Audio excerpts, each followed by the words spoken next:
Eu vou começar perguntando sobre sucessão, que é o tema que ele vai conversar com os produtores rurais aqui. Vila, um prazer conversar com você aqui no Agricultura BR, no canal Obrigado do Boi. pelo convite. O agradecimento todo nosso por você participar conosco. E me diga uma coisa, esse fator da sucessão dentro da propriedade, entre o produtor rural, como é que isso tem funcionado no Brasil e como é que ele pode vir a acontecer para melhorar resultados na propriedade, de modo que ela não venha a perder desempenho? Boa tarde, seja bem-vindo. Boa tarde. Então, primeiro nós temos que explicar que sucessão não tem nada a ver com herança. A herança divide e a sucessão é o processo para manter viva a empresa rural que já veio do avô e que vai para os herdeiros no futuro. A feira aqui mostra claramente que nós estamos num processo de transformação contínua. Então nós precisamos juntar a sabedoria da geração que hoje está no comando com o nervosismo e o conhecimento tecnológico dos jovens que estão saindo do processo de formação, seja nas escolas agrícolas, seja da faculdade. Então, não é o jovem que pode, de repente, tocar a fazenda. Não é o pai que sozinho consegue fazer o processo de transformação de tecnologia. Então, enquanto a sucessão era uma coisa um pouco mais romântica no futuro, ela hoje faz parte da chamada cogestão entre as duas gerações, entre a equipe dentro da fazenda e os consultores de fora, seja de empresas, sejam consultorias independentes. Então, e inclusive dentro da cadeia produtiva. Você hoje recebe o indicador do processador do seu processo que se orienta juntamente com o fornecedor dos insumos. Então, hoje o processo é muito mais complexo, por isso precisa mais inteligências do que no passado. A inteligência da sabedoria com a inteligência tecnológica. Vila, você colocou um ponto muito importante, que sobre qualquer aspecto jurídico, os proprietários, né, quem é o herdeiro, não tem nada a ver exatamente com a gestão da propriedade. O que nós estamos falando é ver a propriedade também como uma empresa. E quem é dono tem que se ver como empreendedor. Então, em algumas situações, ele não é exatamente o melhor gestor para determinada cultura, para determinada função que esse empreendimento desenvolva. É isso? Se eu quiser provocar um pouco aquilo que você diz, eu deveria dizer que o atual proprietário tem que escolher o sucessor que tem o perfil de perpetuar o negócio. Até pode ser o filho. Pode até ser o filho. Pode até ser o filho. Naturalmente, isto é um pouco mais diferente na vida. Mas é importante lembrar que não é uma questão jurídica. A questão jurídica, e aí vem um segundo ponto, você colocou muito bem. Hoje, quem é dono, às vezes até o avô ainda é o dono. E o pai com 55 anos ainda não é dono, porque o pai dele ainda está vivo. Mas, atualmente, é o dono que manda e desmanda. Normalmente tem 2 até 3 filhos. E provavelmente só um filho tem vocação, interesse para ser sucessor e o outro vai ser advogado, vai ser médico, etc. Só que enquanto o atual dono, ele manda e desmanda, o sucessor, ele não é dono, ele é sócio de 3 donos. Porque primeiro o pai ainda não morreu e depois tem os futuros herdeiros que são 3. E um desses 3 é sucessor. Então, para brincar um pouco, na verdade o sucessor passa a ser empregado dos irmãos.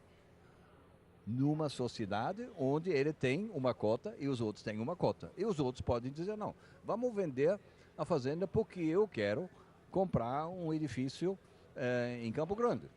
Aí temos uma renda garantida. Então vai ter um belo dia a questão se deve ser perpetuado o negócio. E o negócio só vai ser perpetuado se dá renda para todo mundo que tem direito a receber uma renda, que é o pai e a mãe e que são os 3 irmãos.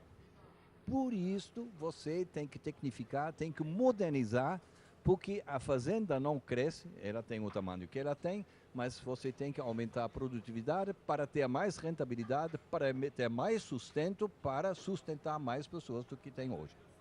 Vila, há 10, 14 anos, eu lembro que ainda, e talvez ainda seja um pouco, mas hoje a gente consegue falar sobre sucessão de uma maneira muito tranquila.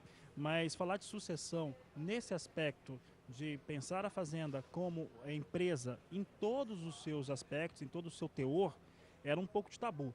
Essa situação cultural do produtor rural, ela tem melhorado principalmente na pecuária brasileira? Lentamente sim, porque é o seguinte, você vai nessa feira aqui e você tem 55 anos, você tem drone, você tem novas soluções biológicas, você tem novas máquinas. Aí você fica um pouco desconfortável, porque como é que você vai dominar todos esses conhecimentos que você precisa para aumentar de 1 boi para 3 bois, para passar de 40 sacas para 65 sacas? Então, essas feiras, então eles dão um choque para o produtor, para ele saber, mas como, se todo mundo está avançando, como eu posso avançar? Então aí ele pensa, mas quem me pode ajudar? E aí nós voltamos novamente. Se o filho está saindo da faculdade, se a filha dele está fazendo a administração de empresas, então ela chama ela para ela fazer com os aplicativos que nós temos hoje, vocês publicam isso diariamente, para ela fazer a gestão financeira. Porque afinal, você não cria boi porque o boi é bonito, você cria boi para no fim do ano ter mais dinheiro do que você tinha no primeiro mês do ano. Então, se tem uma filha... Não é um hobby. Não é um hobby, sim. E agora é preciso lembrar uma coisa. A gente sempre fala do sucessor. 53% da população brasileira são mulheres. A metade das futuras herdeiras são mulheres.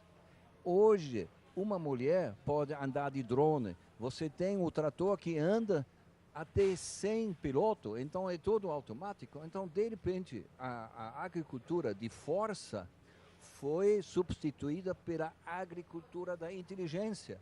E na inteligência, não quero fazer aqui nenhum julgamento, mas as mulheres pelo menos têm o mesmo nível do que os homens. Então, cuidado aí, produtor, não esqueça a sua filha, porque ela vai ser um dia sócia da empresa. Então, aproveita ao máximo do talento que ela tenha. Bom, eu vou até fazer aqui um adendo, né? Você, Vila, na Sociedade Rural Brasileira, junto com a TECA, é responsável por todo esse movimento também que nós temos das mulheres do agronegócio, que é fundamental, né, para a inserção que é óbvia, né? É evidente que precisa ocorrer. Muito bem lembrado, porque nós tivemos alguma dificuldade, uns 4 anos atrás, de dar um novo jeito nesta associação que vai fazer 100 anos este ano.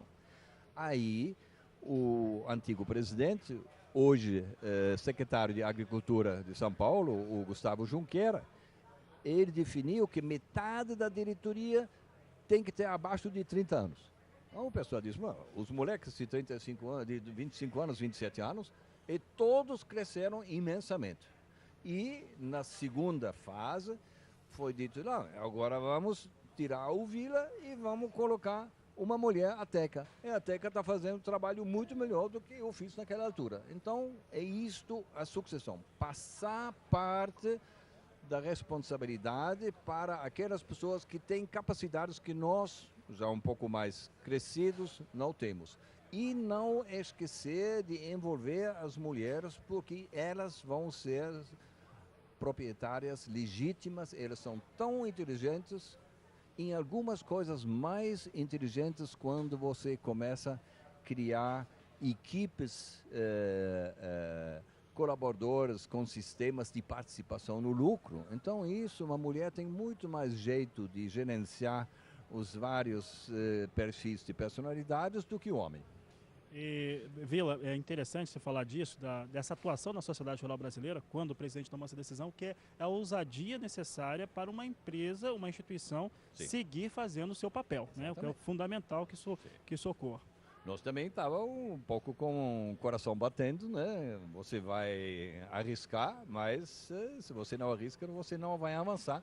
E tivemos a sorte de ter tomado as decisões certas.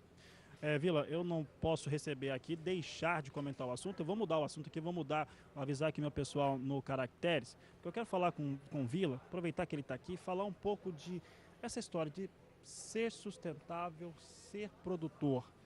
Como é que essa equação ela Sim. tem funcionado, Vila? E você que hoje fala muito disso, como é que essa equação ela tem funcionado para a produção rural brasileira ou como é que ela deve funcionar? Tá. Eh, Essa questão era muito complexa e muito nova 5 anos atrás, mas nós hoje já temos modelos definidos e a questão já está na discussão. Eu falei com 10, 15 pessoas aqui na feira, todo mundo já está falando nessa palavra um pouco complexa que chama sustentabilidade, né? Eu não gosto muito da palavra porque ela já tem um, um imaginário das pessoas. É o seguinte, então eu escrevi um artigo onde eu disse que nós temos que mudar a nossa visão. Qual é a nossa visão? Produzir e preservar. E aí eu mudei o título e diz preservar para produzir. A natureza, se nós tratarmos ela bem, ela vai nos retornar aquilo que ela pode dar para a gente. Se nós preservarmos as nascentes, nós perdemos 10, 15% da área produtiva, mas nós melhoramos os microclima, nós melhoramos o solo. Então você tem que falar com a beleza, com a natureza e entender o que ela quer. E hoje nós temos os estudos lá da mutação, da Fundação MS, nós temos os estudos da Embrapa e de outros organismos em outros estados. Todo mundo sabe que se você preserva agora, neste ano aqui, a preservação do solo é o tema. Ninguém fala mais da genética do boi ou da genética das plantas. Então aqui o solo virou o tema. Então, tratar bem o solo, esse é sustentável, para colocar o mínimo de vegetação para equilibrar o microclima. É uma questão de gestão econômica que, por consequência, traz um maior equilíbrio ambiental.